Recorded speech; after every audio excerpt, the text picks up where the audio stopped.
सब बोल दो जय सिया राम।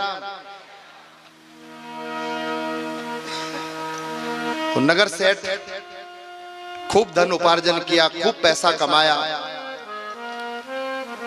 10-20 फैक्ट्रियां लगी और उस धन उपार्जन के साथ साथ ठाकुर जी के चरणों में उसका प्रेम रहा। तो किसी साधु महात्मा के संग से कोई मंत्र मिला और उस मंत्र की कृपा से उसको भगवत साक्षात्कार हो गया।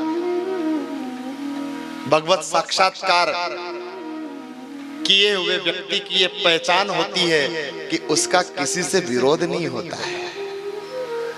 जिसको भगवत साक्षात्कार हो गया हो ना, उसका न तो कोई विरोध करता है न वो किसी का विरोध करता है।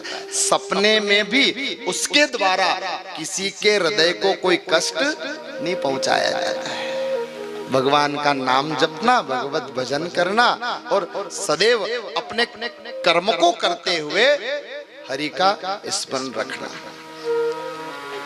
तो सेठ जी की 8-10 फैक्ट्रियां हो गई, भगवत साक्षात्कार हो गया, जीवन की पूर्णता आ गई, कुछ नहीं चाहिए, भगवान साथ में है, ठाकुर जी साथ में है। एक दिन इसने ठाकुर जी से अजीब कामना कर ली। बोले प्रभु हाँ, बोले आप मुझे रोज दर्शन दिया करो।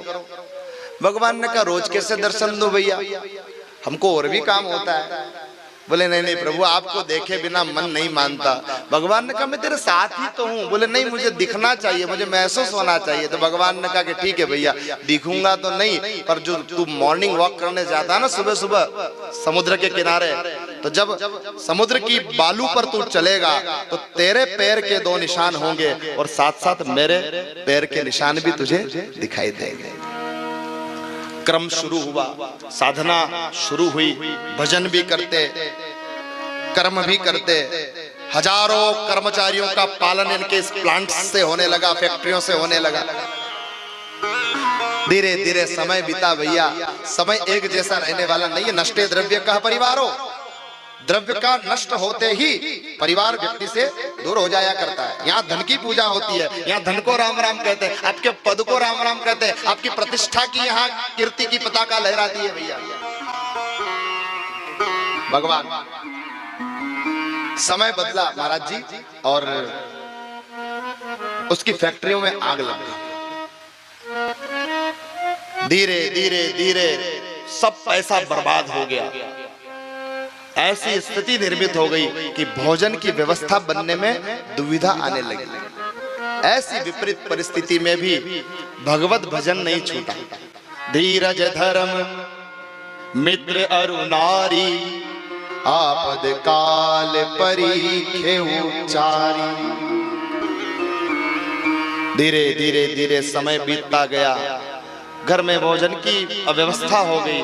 उस परिस्थिति में कहते हैं कि उसके 3 बेटे थे, तीनों बेटों ने धीरे धीरे अपना मार्ग ले लिया। जो थोड़ा बहुत धन था उससे अपना व्यापार शुरू किया, अपना कामकाज करने लगे। ये भगवत भजन करता था, पर इसको केवल एक भरोसा था कि जब सुबह उठ करके मॉर्निंग वॉक करता था तो रेत पर जब चलता था तो पीछे पीछे ठाकुर जी के चरणों के निशान भी इसको दिखाई देते थे। आज विपत्ति आई है, समय विपरीत हुआ, तो उस विपरीत समय में, विपरीत काल में कहते हैं कि इसकी पत्नी ने भी इसका साथ छोड़ दिया और पत्नी अपने बड़े बेटे के साथ जाकर के रहने लगी। दुविधाएं सबको आती है, व्यवस्थाएं सबकी बिगड़ती है। भान रखना, बुद्धि को लगा करके रखना। मैं फिर आपसे सुबह से कह रहा हूं, बुद्धि कहां लगनी चाहिए? भगवान के चरणों में। रति, जिसकी रति और मति दोनों गोविंद के चरणों में है, उसकी गति को कोई नहीं बिगाड़ सकता, कोई नहीं बिगाड़ सकता। सोई सुख सोई गति। भगवान आज जब पत्नी चली गई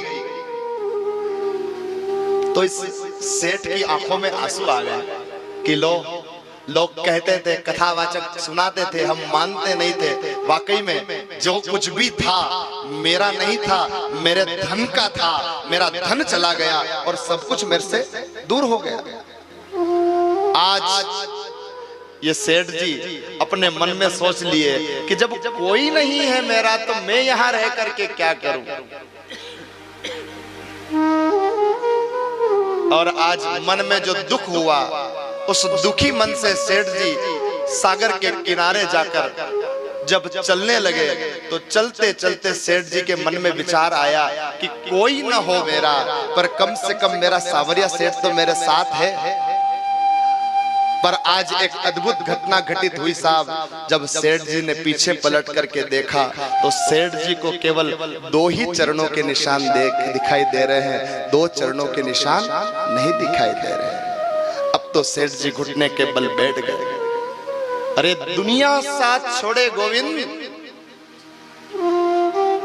ये दुनिया का स्वभाव है, पर आज तूने भी मेरा साथ छोड़ दिया। सेठ जी रुदन करने लगे, छटपटाने लगे और उसकी छटपटाहट को सुन करके मेरा सावरिया सरकार सेठ जी के सामने प्रकट हुए।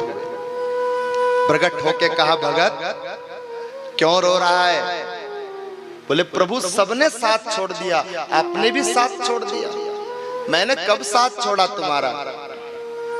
बोले रोज जब चलता हूं इस रेत पर तो मुझे मेरे चरण चिन्ह भी दिखाई देते हैं, आपके भी चरण चिन्ह दिखाई देते हैं। आज पत्नी भी छोड़कर चली गई, बच्चे सब छोड़कर चले गए। आज जब आया हूं सागर के तट पर तो केवल मुझे मेरे ही चरण चिन्ह दिखाई दे रहे हैं, आपने अपना साथ छोड़ दिया। तब भगवान सांवलिया सेठ ने उस भगत को कहा कि भगत जो तू देख रहा है ना, ये तेरे चरण चिन्ह नहीं है। जब दुखी मन से, तप्त मन से क्षोभित होकर के तू यहाँ आया है ना, तब तेरा मन इतना दुखी था कि तेरे पैर लड़खड़ा रहे थे, और जब तेरे पैर लड़खड़ाने लगे तब मैंने तुझे अपनी गोद में उठा लिया था। तो जो चरण चिन्ह थे वो चरण चिन्ह मेरे थे, तेरे नहीं थे। तू तो चल कहाँ रहा था? तू तो मेरी गोद में था। नष्टे द्रव्ये कह परिवारो, शंकराचार्य जी कहते हैं ज्ञाते तत्वः कह संसार। दुनिया छोड़नी पड़ती है, ये छूट जाती है, या छोड़ना कुछ नहीं है, ये छूट जाता है सब। हाँ, याचना करनी पड़ती है। हे सावरिया सेठ, बस अब अपनी शरण ले ले। बड़ी पीड़ा हो रही है, रोग बड़ा सता रहा है, बड़ा दुख हो रहा है, अब अपनी शरण ले ले, अब अपनी शरण ले ले। कुछ याद नहीं आता। ये कथा उस दिन का अभ्यास है। कौन छोड़ेगा यार? लोगों से चाराने की बीड़ी नहीं छूटती है, दुनिया छोड़ देंगे, जगत छोड़ देंगे।